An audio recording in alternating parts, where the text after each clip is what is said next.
नमस्कार. राज्यातील दिव्यांग व्यक्तींसाठी आनंदाची बातमी.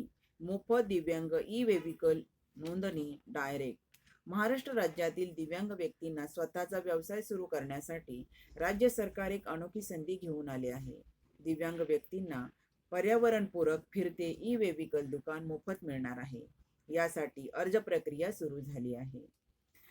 अर्ज करण्याची शेवटची तारीख 6 फेब्रुवारी होती, परंतु ती तारीख वाढवून 10 फेब्रुवारी करण्यात आलेली आहे. म्हणून ज्या दिव्यांग व्यक्तीने अद्यापही अर्ज केलेले नाही त्यांनी आजच अर्जाची नोंदणी करावी.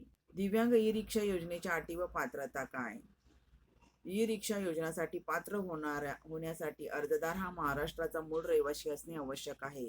अर्जदार व्यक्ती हा 40% दिव्यांग असेल तरच तो योजनेचा लाभ घेऊ शकणार आहे. अन्यथा त्याला अपात्र ठरवण्यात येणार आहे. योजनेचा लाभ घेण्यासाठी अर्जदाराकडे दिव्यांग मंत्रालयाचे ID कार्ड असणे देखील महत्त्वाचे आहे. अर्ज करणारा व्यक्ती हा 18 वर्षापेक्षा जास्त आणि 55 वर्षापेक्षा कमी वयाचा असणे बंधनकारक आहे. जर मुलगा मतिमंद असेल आणि त्याला या योजनेचा लाभ घ्यायचा असेल तर या वेळेला त्याचे पालक कायदेशीरपणे अर्ज करू शकतात. अर्ज करणाऱ्या व्यक्तीने अथवा त्याच्या कुटुंबाचे वार्षिक उत्पन्न 2.5 लाखापेक्षा कमी असावे. अर्ज केल्यानंतर जो अर्जदार अधिक विकलांग असेल त्याला लाभ घेण्यासाठी प्रथम प्राधान्य प्राप्त होणार आहे.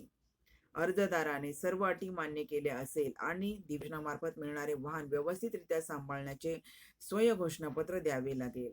अर्जदार हा कुठल्याही सरकारी अथवा निमसरकारी नोकरी करत असेल तर तो या योजनेसाठी पात्र राहणार नाही. अर्जदाराने जर दिव्यांग वित्त व विकास महामंडळ मधून कर्ज काढले असेल तर ते पूर्ण भरलेले असावे. कुठलीही थकबाकी असल्यास तो अपात्र देखील होऊ शकतो. दिव्यांग ई रिक्षा योजनेसाठी लागणारे कागदपत्रे: अर्जदाराचे आधार कार्ड, अर्जदाराचे साधे फोटो, अर्जदाराचे सहीचे फोटो, रहिवासी दाखला, जातीचा दाखला, स्वतःचे प्रतिज्ञापत्र, दिव्यांगांचे ID कार्ड, दिव्यांग प्रमाणपत्र, बँकेचे पासबुक. धन्यवाद.